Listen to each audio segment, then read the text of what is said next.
हा पदार्थ पश्चिम महाराष्ट्रात जास्त केला जातो. आता जरा कमी प्रमाण आलंय, पण पूर्वी हे लग्न कार्यात जेव्हा मुलगी पाठवणी करतात लग्न झाल्यावर जे बुत्ती म्हणून देतात, शिदोरी देतात त्या मुलीच्या घरी, तर तेव्हा हा पदार्थ दिला जायचा. आणि साहित्य पाहता असं वाटतंय की हा टिकणारा पदार्थ आहे. हो, हा 15-20 दिवस आरामात टिकतो. हा, कारण याच्यामध्ये कुठलाही जर साहित्यात पदार्थ तुम्ही पाहिला तर तो असा ओला नाहीये, म्हणजे चिरलेला कांदा, टोमॅटो असं काही नाही, सगळं कोरडं आहे. आणि कोरडे पदार्थ हे टिकतात. त्याच्यामुळे राळ्याची सजुरी तुम्ही शिदोरी म्हणून सुद्धा घेऊन जाऊ शकता डब्यामध्ये वगैरे. ओके नाही, चला काय करायचं पहिल्यांदा? आधी आपल्याला गुळाचा पाक करून घ्यावा लागेल. बर, काय काय घालायचं याच्यात? गुळ घालायचा आणि गुळ विरघळेल इतकंच पाणी घालायचं. बर, टाका गुळ. एकदम थोडंसं पाणी. हा, बस बस बस बस. पुरे? हो, घ्या.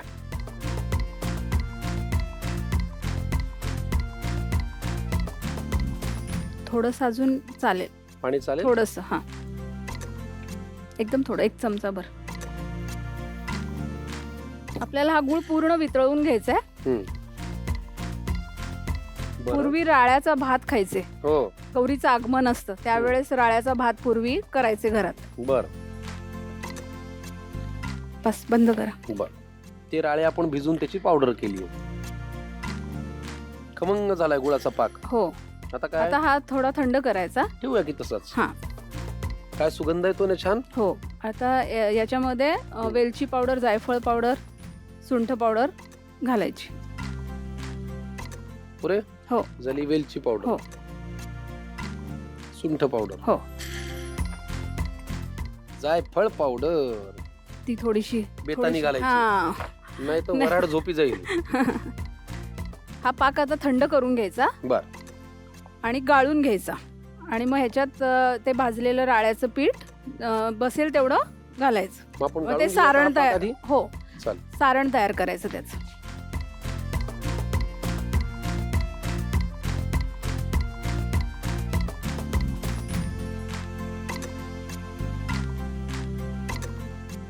काय हो सीमा मॅडम, बोला. मी तुम्हाला खूप मदत करतोय असं तुम्हाला नाही वाटत?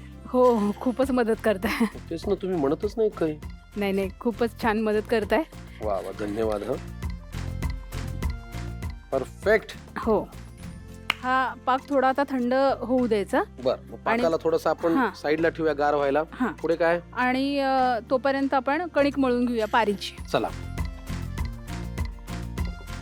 हे लागणार आहे ना? हो, त्यासाठी हा 1 वाटी. हा मैदा आहे? हा, मैदा 1 वाटी. त्याच्यात अर्धा वाटी रवा. आणि तेलाचं मोहन आपल्याला कडकडीत करून घालायचे. बघा, हा 2 चमचे लागेल. बस. 2-3 टप्पे आहेत महत्वाचे. हो, गुळाचा पाक करणे, तो गाळून घेणे. हो, त्याच्या आधी राळ्याची आपल्याला म्हणजे पावडर करून घेणे. आता तेलाचं मोहन ह्याच्यात घालायचंय. मग ह्याच्यामध्ये राळ्याचं पीठ नाही घालायचं? याच्यात नाही घालायचं, आपल्याला सारण करायचंय राळ्याच्या पिठाचं.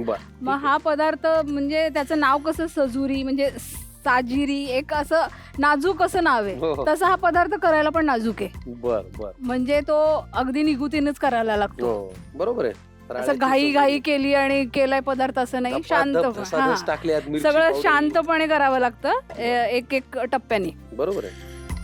झालंय गरम तेल? हो, झाले. हे किती लागणार? अंदाजे थोडस टाका. 2 चमचे लागतात. टाका. हा, अजून थोडं. हा, बस चमचा.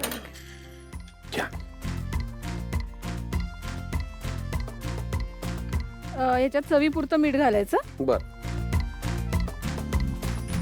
आपली जी राळ्याची जी सजुरी आहे ती खुसखुशीत असते. म्हणजे अशी वरून त्याचं कवर खुसखुशीत आणि आतून जे सारण जे असतं ते गुळाचं सॉफ्ट असतं. बर, आणि अशी छान फुगते ती. बर, मोहन बरोबर झाले की नाही हे बघण्यासाठी असं दाबून बघायचं. आणि मोहन घातल्यामुळे जरा खुसखुशीत होतं ना ते. हो, रव्यामुळे होईलच खरं तर. होते ना, पण ती पारी होईल. पाणी ऍड करूया. हो,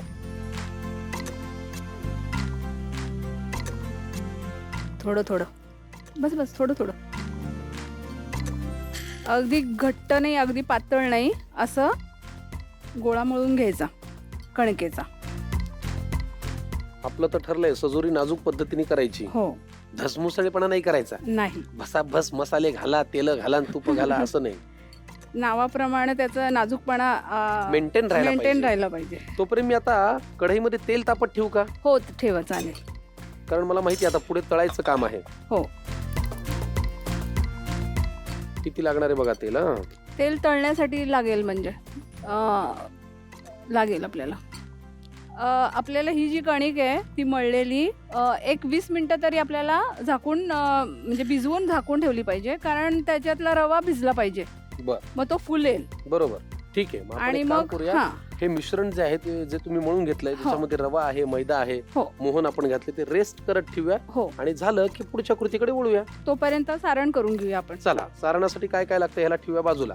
आता हा आपला जो पाक आहे तयार केलेला, आता हा पाक ह्याच्यात घ्यायचा आणि त्याच्यात बसेल इतकं राळ्याचं पीठ घालायचं. ठीक आहे. आणि त्याचं म्हणजे असं हाताने असं मॅश करून करून असं तयार करायचं. अंदाज घेत. हा, अंदाज घेत घेत. हे अजून जरा गरम आहे पण ठीक आहे. आता ते मी हाताने हे करते. हो, करा. अलगद अलगद.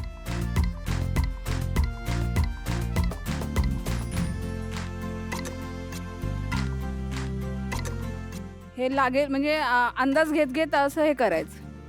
आणि आपली कणिक आणि ह्याचं जे टेक्स्चर आहे ते दोन्ही सेम पाहिजे. पुरणाच्या पोळीला पण तसंच असतं. दोन्ही पिठं म्हणजे सेम, कणिक आणि पुरण कसं सेम टेक्स्चर लागतं तसंच ह्याचं पण. ठीक आहे. म्हणजे ते शेवटपर्यंत असं हे होतं, आपण भरल्यावर जातं, ते स्प्रेड होतं. मला वाटतं एवढं पीठ पुरेसं आहे. नाही, अजून थोडं लागेल. राळ्याच्या पिठाचा एक सुगंध वेगळा आहे, खमंग पण. म्हणजे जसं याचा वेगळा सुगंध आहे. जसं गव्हाचं एक आपल्याला कळतं की गव्हाचं आहे, ज्वारीचं आहे, तांदळाचं आहे. राळ्याच्या पिठाचा आणि तोही भाजलेल्या राळ्याच्या पिठाचा सुगंध फार छान आहे आणि वेगळा आहे. चला, राळ्याच्या आवरणाचं सारण तयार आहे.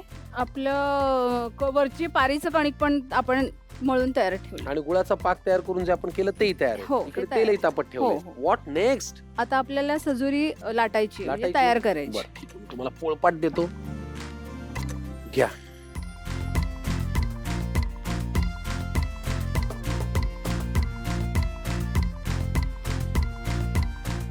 अजून काय काय आवडी तुमच्या सीमा मॅडम? काही नाही, मला वेगवेगळे ठिकाणं बघायला आवडतात. मला वाटलं ट्रॅव्हलिंगची खूप आवड असेल. ट्रॅव्हलिंग करायला आवडते आणि तिथले वेगवेगळे पदार्थ टेस्ट करायला आवडतात. कुठल्या प्रदेशातले पदार्थ तुम्हाला फार आवडले? पंजाब, परत काशीचे पण मला चाट वगैरे खूप आवडले. पंजाबचं सरसोदा साग, मक्की दी रोटी, छोले वगैरे पण छान, भेंडी छोले, मसाला छास, लस्सी छान आहे तिकडचे. बघा, मला सगळं माहिती आहे. हो. ह्या सारणाची आपल्याला अशी छोटीशी गोळी करून यावरच्या पारीमध्ये भरायची आणि ती वरच्या म्हणजे आपण जे हे करतो, बंद करतो, त्या साईडने आपल्याला लाटायची. ठीक आहे.